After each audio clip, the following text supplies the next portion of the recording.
Alright. Sorry if this is a bit quieter. My voice is a bit quieter. Recording is still not great. But I wanted to do a video on uh, what I consider to be good map design in Timberborn. Now, the game comes with a whole bunch of maps. It comes with a handful of the pre-built maps. I've gone over a couple of these, and specifically Beaver Rome and Helix Mountain I did videos on, or a video on them when they were released, but there's a lot of options because you can also create your own maps. And I've made a whole bunch of maps. And I'm going to go over what I think are some really good maps. So let's take a look at what I consider to be a decent map, in my opinion. I'll go over some of the pre-built maps that I consider to be good, and then I'll go over some of my maps that I consider to be good as well, and I'll describe in detail how I consider them to be good. We're going to start off by looking at the map Plains. This is the recommended map since it has just a bit of everything. There's not really a major challenge other than just learning the game. This is the starter map. As you look, it has a nice big river, it has a nice big lake, and it goes all the way through. There's plenty of space around the map, there's plenty of areas for you to expand to, there's plenty of areas that you can dam up or expand or create rivers. For example, one of the ways that I first did this when I was playing, since you start off here, you have this nice big flat area. You can easily go up here, harvest all these trees, and work your way around to this other flat area, where it's very clearly designed to be another uh, place for you to build a settlement. You can clear off this debris up here, letting the green go this way, or you can go down this way and with explosives and fill up this nice little lake here. There are plenty of resources, there are ruins all over the place, but not so many that you get overwhelmed and overrun with metal. There are a couple of mines, though they are a bit far away from any water, meaning that they are a decent challenge if you want to utilize them. Alternatively, you could expand downriver, where you can utilize this massive lake and all the water inside. Damming up the river down this end will make it so you can fill up this lake with a lot of water. This is a very well designed map. I like it because it has plenty of flat space, it has plenty of resources, and it's a good starter map. Let's go check out a different map that I also consider to be really good. Mountain Range.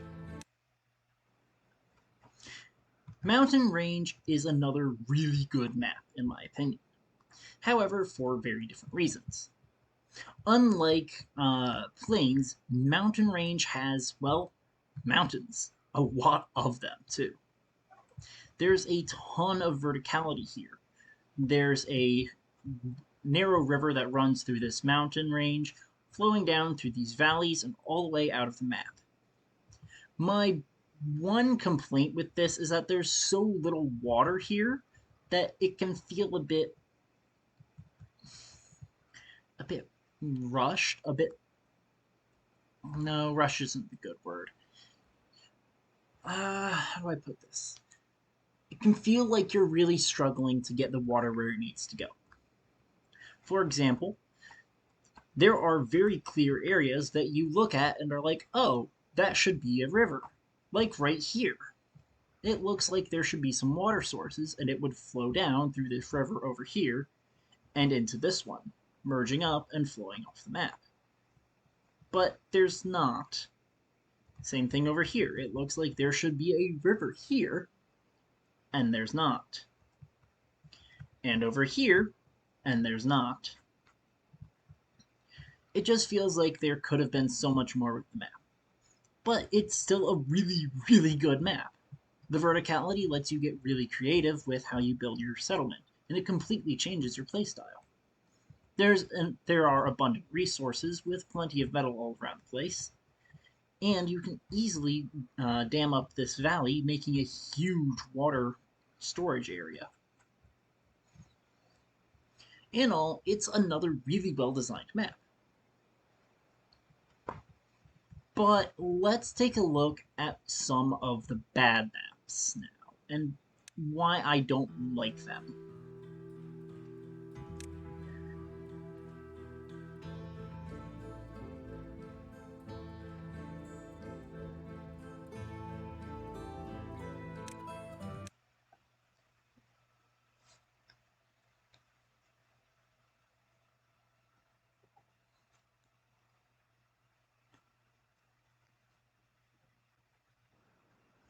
This is the map Lakes. From just looking at it, it doesn't look like it would be a very bad map. It looks pretty fun to play on, but actually playing on it is a completely different story. When you zoom in, this is where you start. Plenty of flat space, abundant resources, a river that passes right through. That looks perfect. Well, where would you like to expand to? Because there's no good place to expand. If you expand upriver, you're going to have a hard time actually getting there because there's so little resources on any of these areas. You're going to struggle to actually find things. Over here, there's some berries, and up here, there's chestnuts. But you're also going to have to worry about damming up an area, which good luck with that. If you dam up down here, it's fine. This has only one way in and one way out. It flows down, and then you can dam up down at this end to block it off, or you could even dam it up down here. But trying to dam up this area, say with a nice short little dam right across here, will just force water out this way. Or if you're unfortunate enough to have unblocked this, it'll flow down here where it will just flow out of the map without being able to use it. Well, that's fine, you might say. Well, I'll just block that back off. Sure, but then you also have to worry about the fact that there's all these barriers all over the place that will allow you to block and unblock different areas of the map. And that just makes so many branching paths and so many varied rivers that it becomes a massive issue. And when you really look at it, this is a very resource poor map. There's very few resources dotted around. Small chunks of trees. There's a lot of large ruins, but none of them are anywhere close. The closest one is up here, where you're definitely going to have another district up at this end. And if you do that, you're also not going to be able to dam up the river without another district over here just to dam it up. And to get to this district, you will need this district.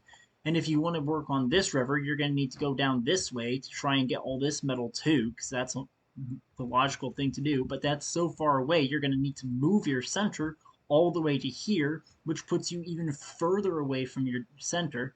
Or you might want to go down the river, where it's an even bigger issue because there's no flat land anywhere downriver to expand to. Sure, you might be able to squeeze in right up here, but you can't actually place a district center on that piece of land. So you're going to need to wait for a drought, let this river dry up, place your center, build a staircase to somewhere, place it down, get rid of the one you already had, and then realize there's nothing downriver for you here. You have to go all the way down here, where there's still no land. It's just a massive, massive pain in the butt. But you can't stay here because that's a non-renewable source of metal. You'll have to come around and go here, where you're going to need another district, and it's just mountains and cliffs all over the place, and not in a good way. There's also not very many water sources to fill this entire massive map. It's just frustrating. So this brings us to the first issue with making maps. What makes a bad map is not being able to have a clear goal. There's no good area to expand to. There's no good area to go next, which is a pretty big issue that honestly quite a few maps fall into. But let's look at another map that I consider to be bad for a completely different reason.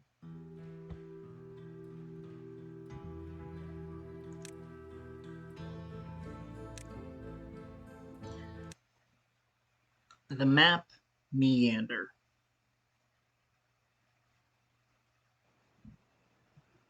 People who actually watch my Timberborn videos might actually recognize this map. This is the one I played on. And Meander is a bad map. Not gonna lie, it kinda sucks. A lot of the land is not green because the river is down 2 steps. What this means is that you end up with, I think it's half the land.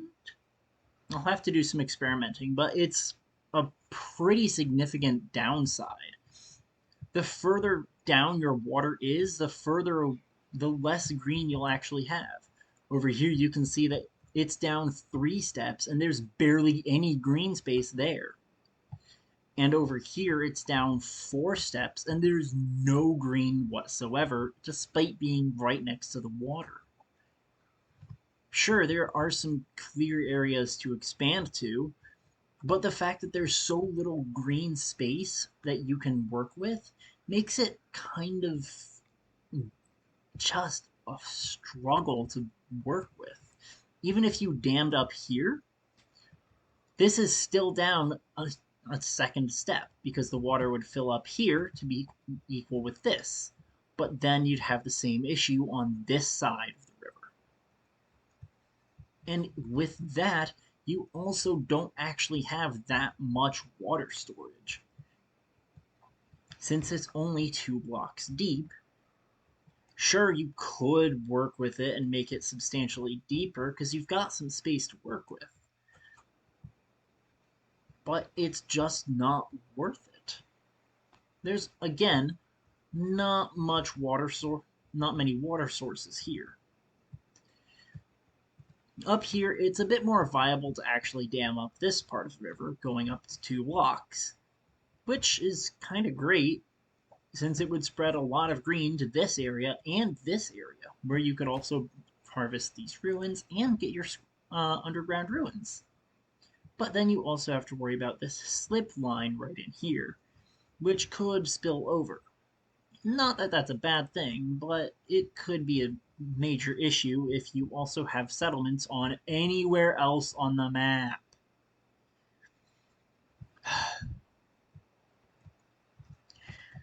Getting established is a challenge, and I do like a challenge. But when the entire map is the challenge and it's just frustrating and time consuming, then it can feel like more trouble than it's worth. I'm not a huge fan of this map, but it's certainly better than Lakes.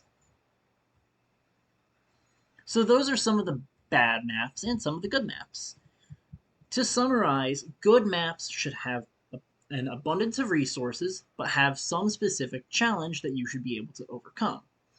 It could be something like a clear lack of resources in your immediate area, or it could be something like difficult terrain. This map, however, has difficult terrain, a clear unbalance of resources. There's just not a lot. Getting established is extremely hard, and actually working with this makes it very difficult. There's no clear goal outside of expand down this way and make sure that your river doesn't, get screwed up. So those are some of the good and the bad maps. Now I want to go to some of the maps that I personally have designed that I think are fairly good. And one of my favorites starts here, Dry Canyon. I'll also be going over some of my not quite good maps, and I'll explain why they're not quite good. But first, let's look at Dry Canyon.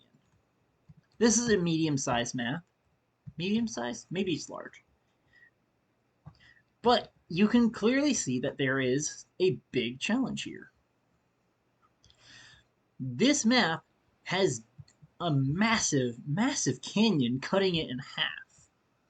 There's plenty of water here, so you'll have plenty of power, assuming you can get this river dammed up.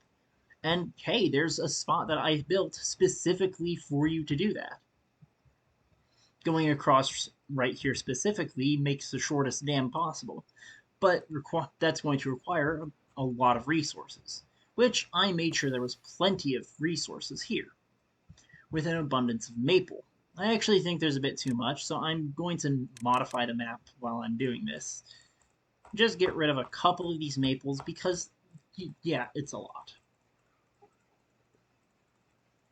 I don't want to get rid of too much because you have very little starting green.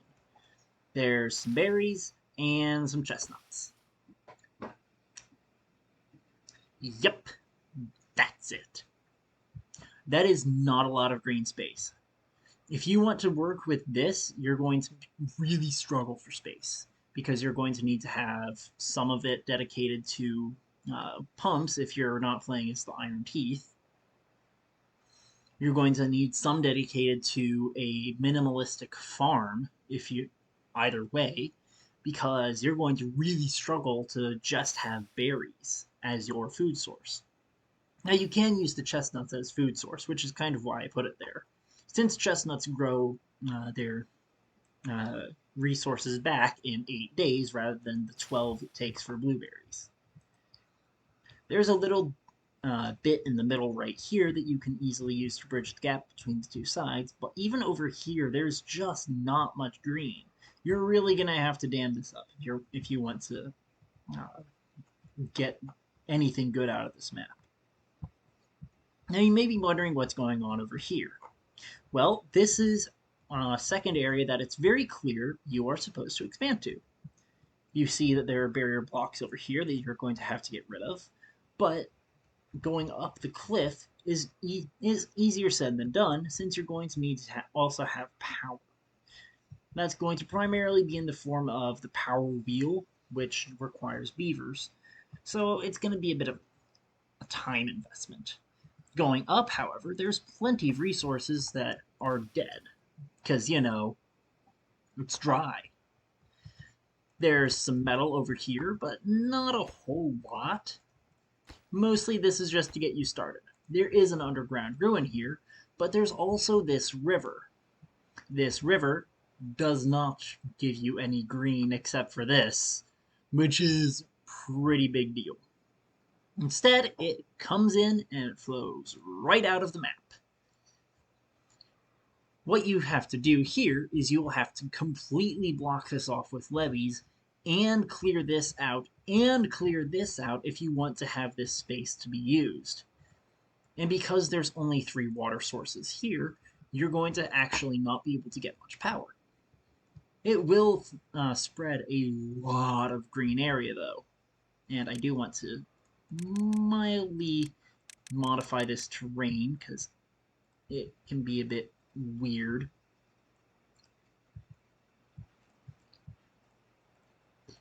Make this a bit wider. Perfect. I usually have issues with this river kind of flowing awkwardly back and forth for a while. But that should hopefully help, just by not having those weird areas it's got to fill in and surge to. So let's save that. Anyways, this lets you spread a fair amount of green. It actually does not cover all of this. There's like this wedge right here that will never be green unless you really try with explosives. Up here, it also has plenty of flat ground, and there's going to be an abundance of resources since all of this will have spread naturally. None of it's too large at the start, though, except for these blueberries, which really don't have much space to expand to. Over on the other side, I don't usually get to this area because I never really have found a good use for it, except for in this one that I'm actually playing through right now. Over here, there is an abundance of resources, all dead, of course. There is plentiful metal, and there's an underground ruin right here. You can dam up across here, just like you do at the bottom, but it's going to take a lot more time and a lot more resources. So be careful and just be cautious on how you do this. Down at this end, there's also some more resources, plenty of ruins, and an underground ruin over here, and an underground ruin over here, as well as an area that will be able to spread fertile ground. Down at the bottom, it's less useful, but this area is ideal for aquatic farming, as is up here. Since it will only ever be one block deep, you can easily work with that. Now, I have tried to forsake this area and the dam and just try and work on the bottom section here, but that is way more trouble than it's worth. In all, I like this map because it poses a real challenge. The divided map makes it difficult to get from one side to the other without significant time and resource investment, as well as making it a struggle to actually get established. The large abundance of resources makes it worth it, though, and makes it significantly easier. Once you actually get set up, though, it becomes way faster to actually expand because you'll have to have the infrastructure in place to get up here and get to where you need to go. It makes things way faster. In all, it's one of my favorite maps that I've made. So now I'm going to go look at probably another one of my favorite maps. I forgot I could go straight through here. Valley Lake.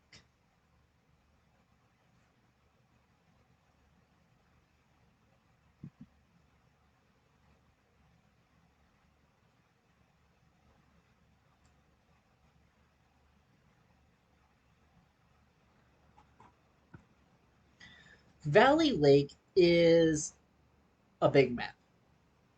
Really big. Really, really, really big. As you can see, it's got a lot of water in it already. There is a ton of water sources and a ton of water sources over here. The entire map is split into three-ish sections. You start down here. There's pretty decent resources, not too many. But the big draw is here in the middle of the map. In the middle, there is a ton of maple, a ton of berries, and ruins. This is the main draw of the map, is this massive lake surrounded by these cliffs. Going through the lake over to here will give you a good vantage point from which you can expand to all of the other shores. Going to the other shores might be a bit of an issue, though, since you're going to need to get a industrial area set up. This can be done by blocking off one or both sections of the lake. I personally found it easiest to dam across right here and across right here, but it also has worked to just kind of not. There's plenty of water pressure from both sides, so you can set up some areas to process resources.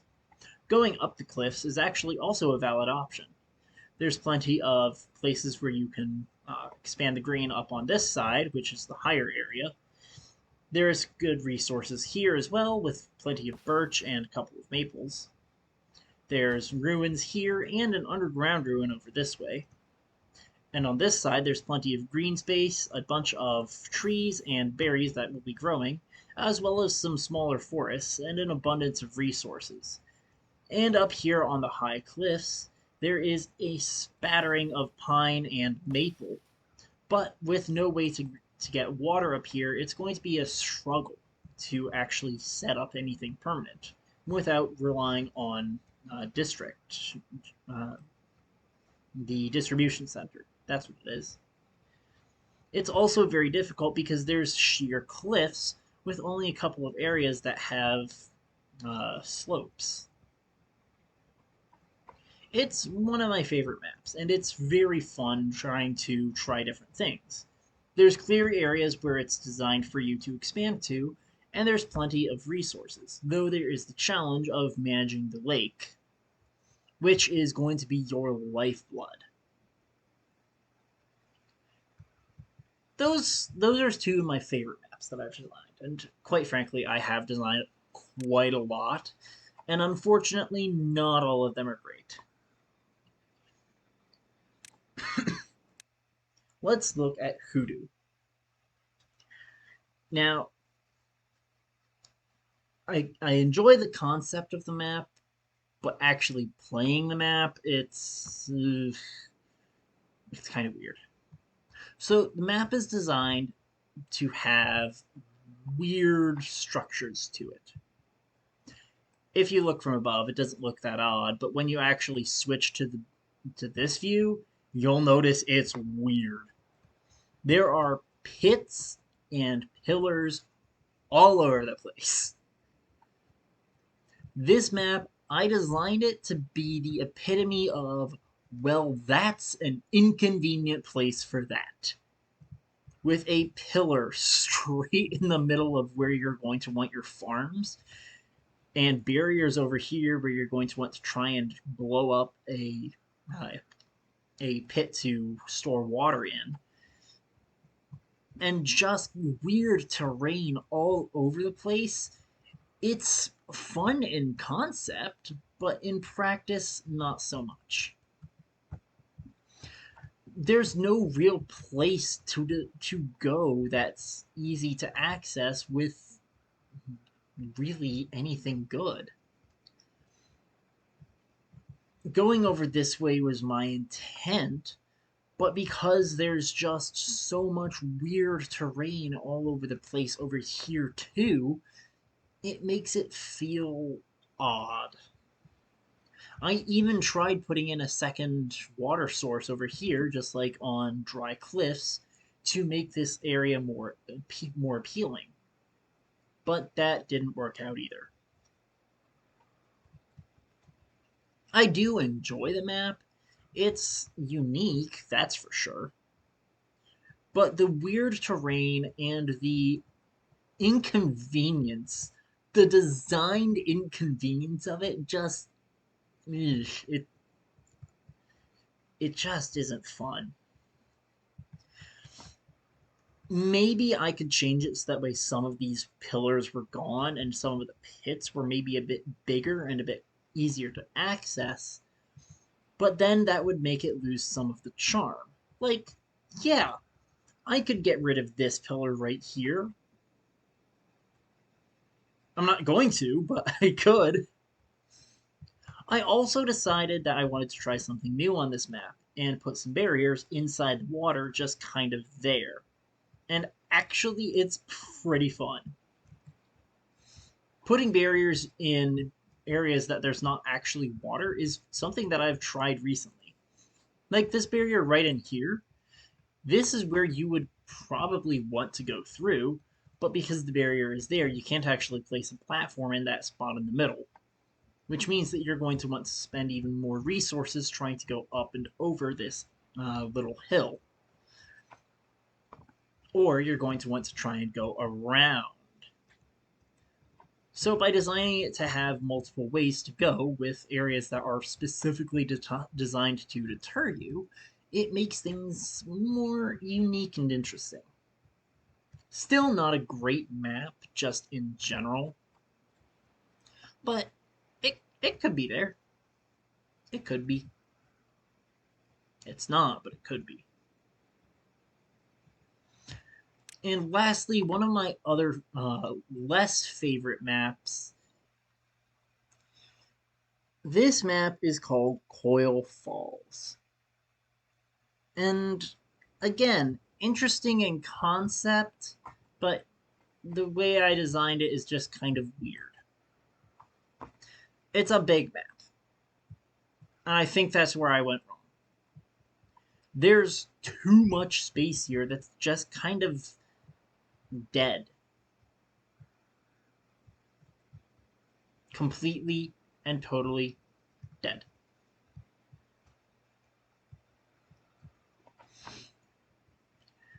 In concept, it's pretty decent. Again, just like with the last map, it can be good.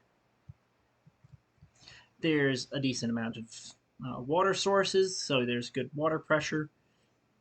It comes down and it flows around and around and around and eventually out of the map down at the bottom.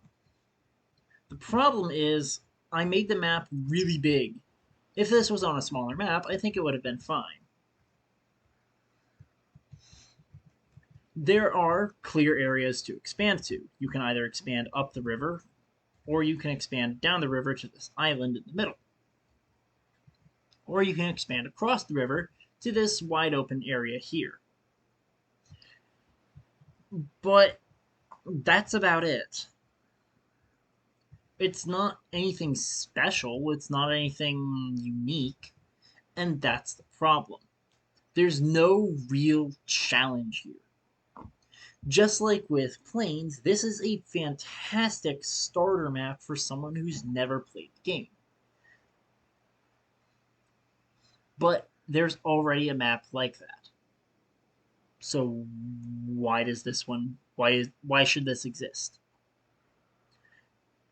Sure, it can be fun and it can pose a challenge, especially with this bottleneck right here in the river, which can occasionally cause it to flood. But that can easily be fixed by just shaving away a bit there or putting a dam across that. Even down here, dealing with this lake is as simple as putting a dam across that. Not that hard.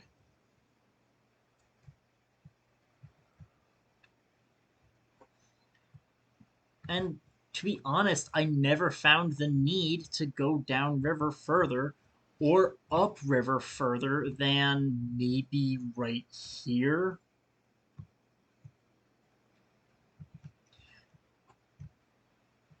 It's just a boring map. It's not even like there's a resource challenge. There's plentiful resources kind of everywhere.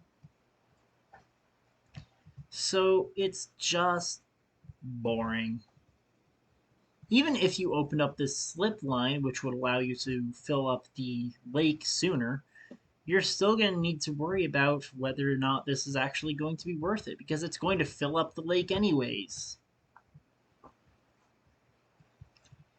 All in all, it's just a boring map. It's plain and it's got nothing special about it. So with all of that said, I want to go over to a new map, completely new, and I'm going to show you my creative thinking when I'm designing a map. First and foremost, I need to figure out what the thing for this map is going to be. I need to figure out what the point of the map is. I'm thinking that I want a map that's going to challenge your skills as a designer and as a planner because it's going to have rough terrain that's going to have, but it's going to have plenty of water that you can shape and twist. Not like lakes, which is just kind of a bad execution of this, though. This is going to be a better version of lakes. And I want the water to flow from here, here.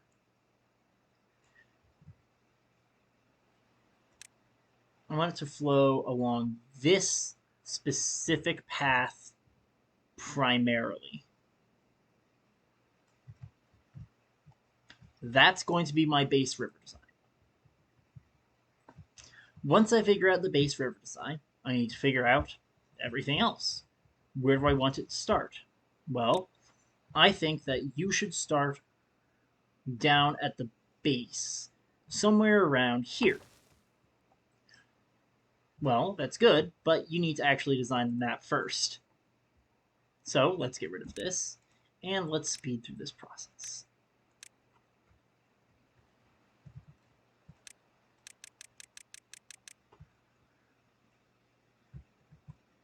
There's going to be a bit of a raised part over here, and then it's going to slowly get lower. Well, not so slowly. The entire thing is going to have some pretty rugged terrain, and it's going to go down by inconsistent amounts. And it's going to be weird and wonky.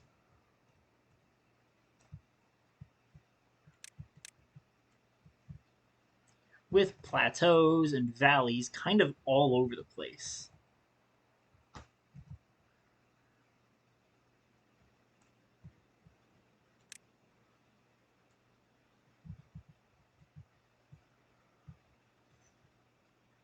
It's going to cut across over on this side, and then it's going to go down really far right here. It's going to go up a touch at this spot, and a bit over here.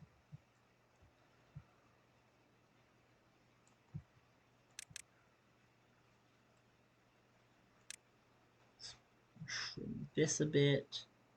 Perfect.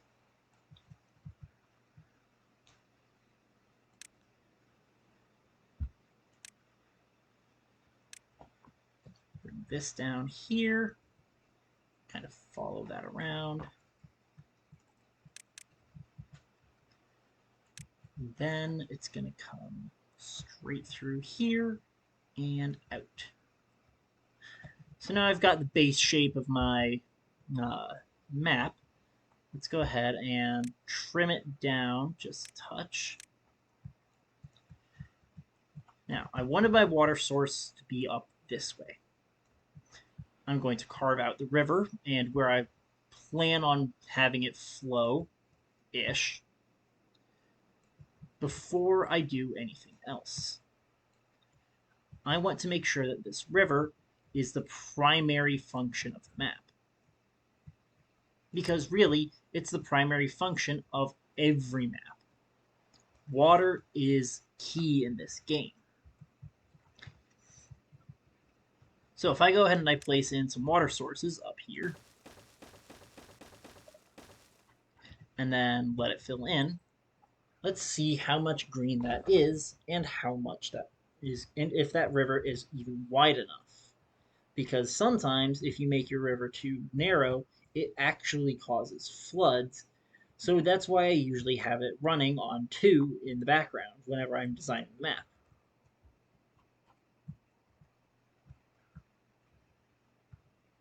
Nice.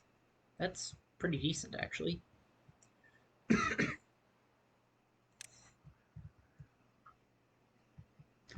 go ahead and add some weird little shapes up at this end, and a couple over here. This entire area is way too flat, so let's add that kind of bizarreness. Perfect. That's also a bit flat, so let's add a second layer there, And a bit over at this end with a second layer that over there.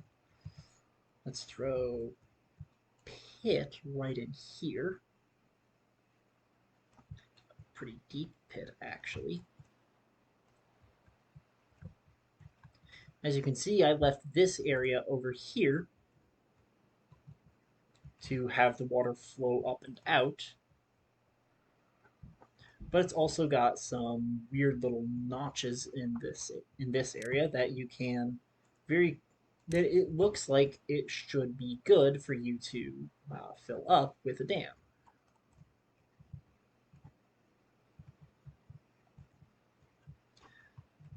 Let's go ahead and let's just add some verticality to a couple of these areas too. Let's leave a hole in the middle of this thing, cause why not? And we'll put a little pit right in here.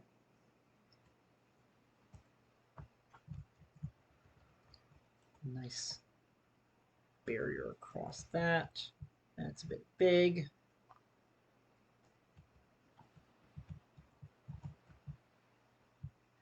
Let's shape this just a touch. Make this area a bit more accessible since your starting area is going to be here. That isn't a lot of space to work with. And now that I see that, I can go ahead and shape this shoreline just a touch.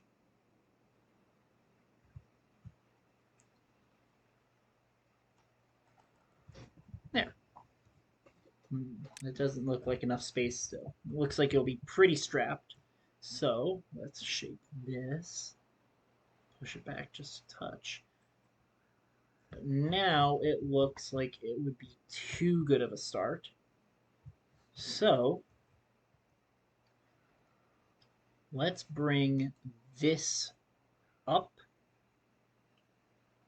and over here. Oops, gotta get all of that. And then I'll bring this up and over, making this cliff way more imposing and much harder to actually scale.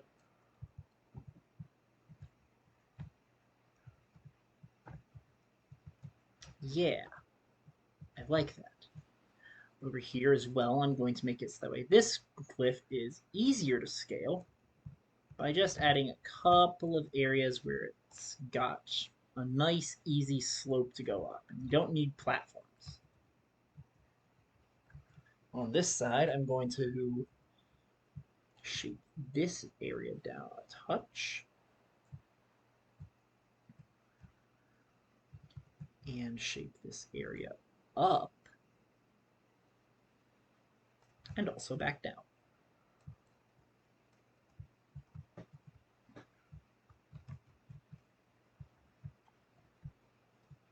Nice. This looks pretty good.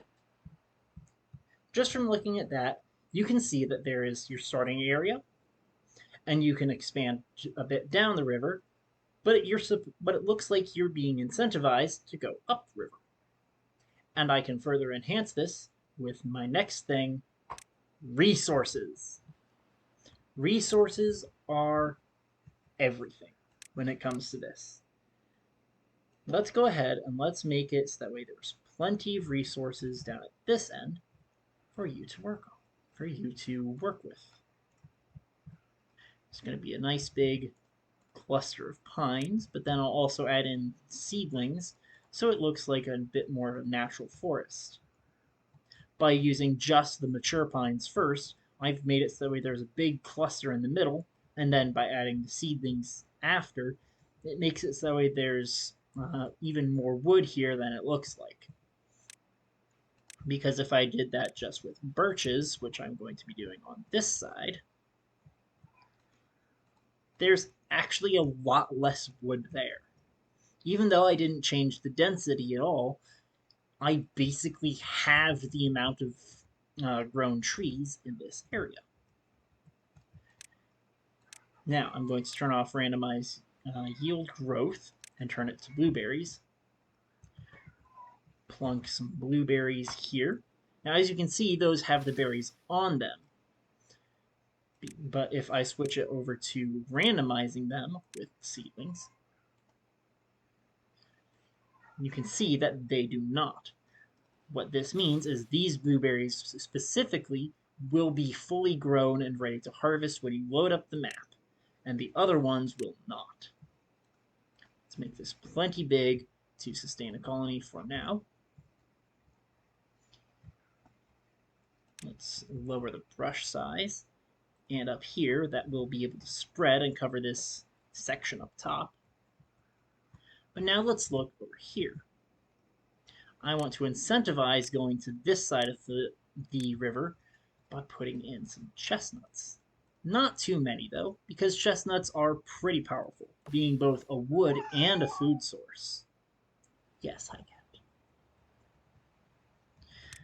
And then down here on these two little clusters, I'm going to put some maples, but I'm going to lower the density so there's even fewer than there should be. Nice little spattering there and over here.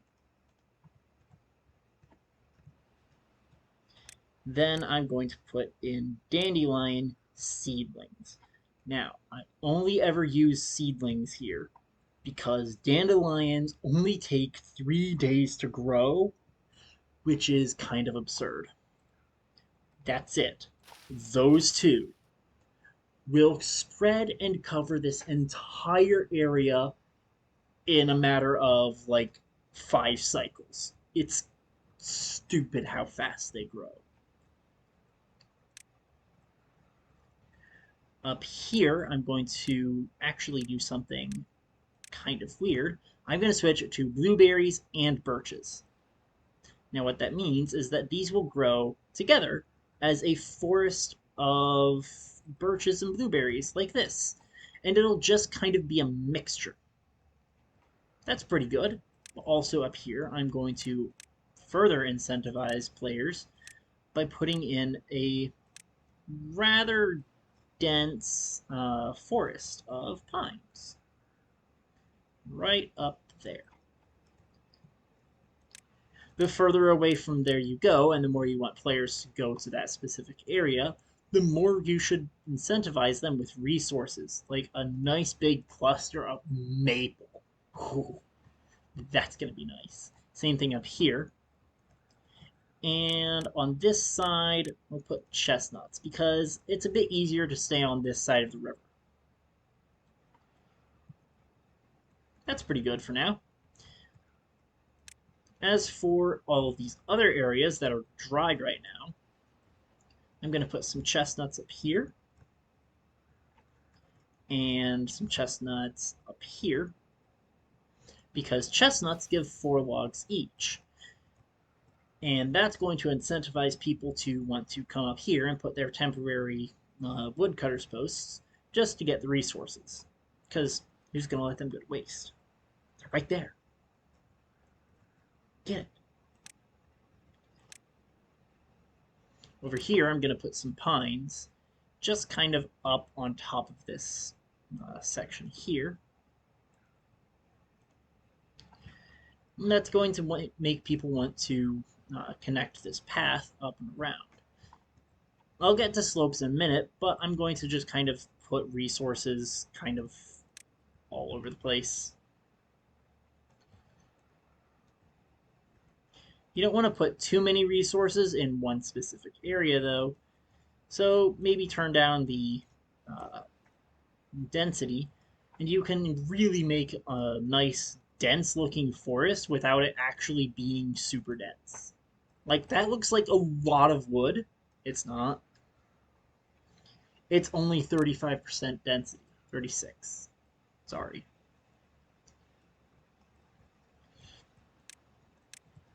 And again, you can incentivize people with dead resources.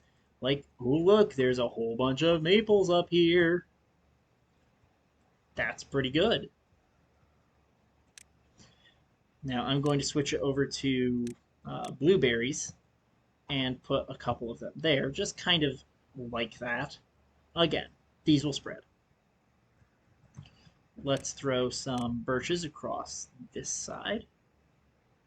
Birches give only one wood, which means that, yeah, they're not great, but you can make them fill in practically anywhere.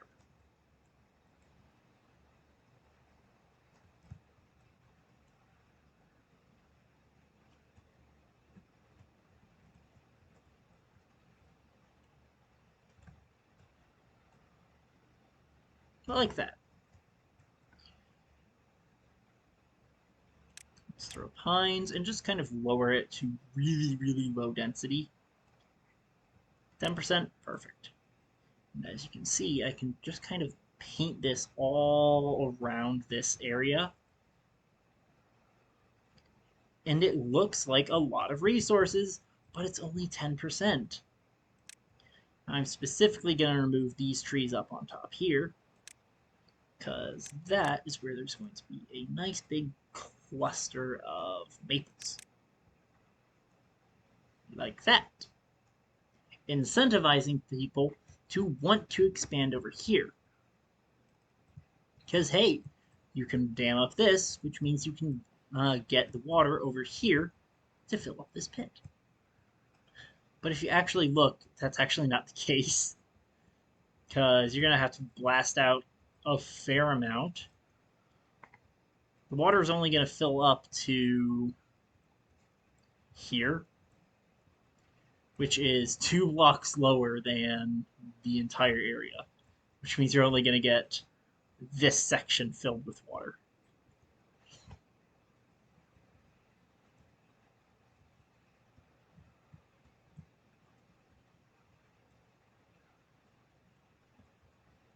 Huh. Which I'm going to change by making that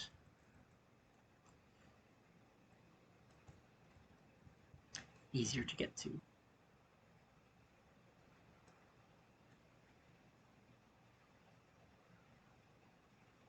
Ease of access is another way you can incentivize movement.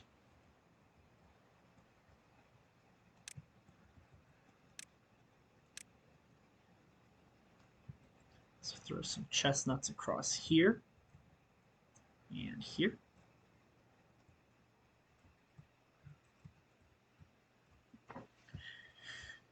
And now for the heavy hitters in incentivizing resource movements. As you can see, that's a lot of resources just kind of scattered across the map. Most of them are not going to be renewable, though, since there's so much that's not in green right now. That's where ruins come in. Ruins are massive. Like, if I place one there, you can see that from anywhere on the map. It doesn't matter what direction you look, that catches your eye. So I can put some ruins up here with some small ones next to it. And that looks like a lot of metal. And quite frankly, it is, considering these ones consist of 150 metal. It's ridiculous. I can put some ruins over here to make it so that way you want to go this way. This one's got more metal consistently, but getting that metal and getting a settlement over here is going to be tough. It's probably going to be a branch of this one.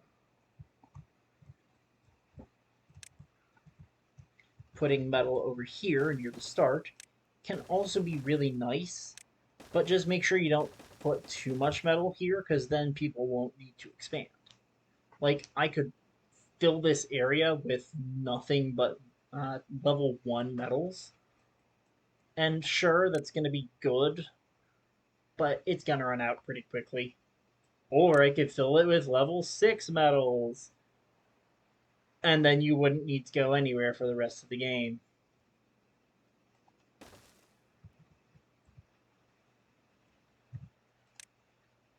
So, yeah. Just be careful in where you place stuff.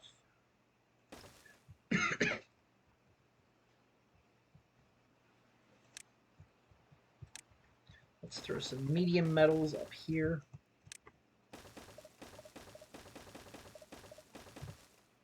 Small ruins can be really good because they make it so that you fill out an area larger than you think. Like up here, these small ruins are are like the same as these three massive ruins when it comes to their metal. Heck, that might not actually be the case. It might be that these three have more metal than the small ones. But it makes it look like a lot more. You can also use underground ruins, such as this one, to really make people want to go that way. Placing them kind of at the edge of the map will make people want to go to the edge faster. And placing them in areas that are hard to get will just make people not want to go there. Like placing it, let's say, oh, in this corner of the map. No one's going to go that. No one's going to go for it. This one, feasible. You could put your district center right here, and that would stretch barely over to that side and barely over here, since districts can cover a pretty big area. Putting one up here with no other metal means that you're going to want to go up here and make this a permanent establishment. Since mines are expensive, it's going to be a long-term investment, which means you're going to need all of the resources and a ton of time. Lastly, barriers. I don't actually think I need barriers in this map. There's plenty of challenge here, from the tall cliffs that are going to limit your green space to the lack of getting around the map. Now, as for slopes, slopes are good for making it incentivized to go a specific way. Like, I could put a slope right here. Sure, I guess. Or I could put one right here, which goes into nothing. Because, I guess.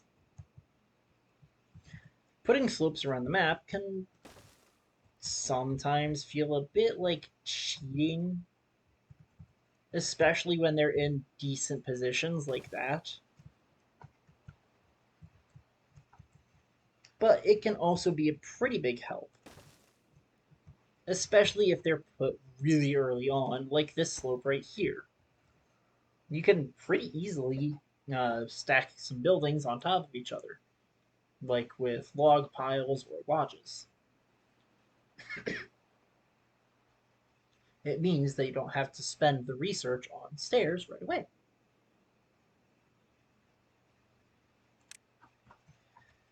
And I think that's actually pretty much it. This looks like it would be a decent map. The challenge is it's rough terrain and there's not much space to build. There's a fair amount of resources. You can pretty easily get across the river. Dotted around the map are plenty of places you can expand to, places that are incentivized, and places that will be harder to get to in a long-term investment.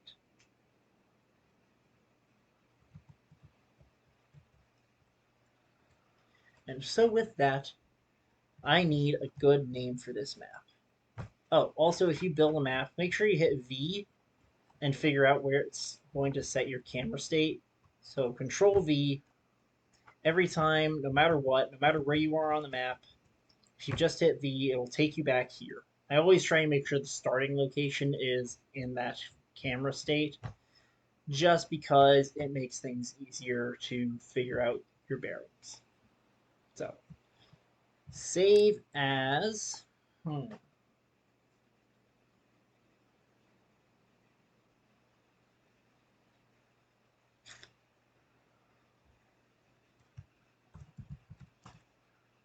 Rough River.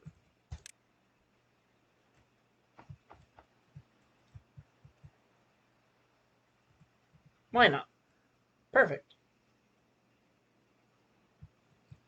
So I know this was a weird one, And yeah, it kind of is.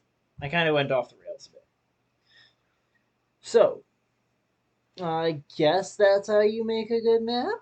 I don't actually know how helpful this video is going to be to anybody, but that's kind of how it's always been with this kind of video, so I guess that's a guide. See you guys next time.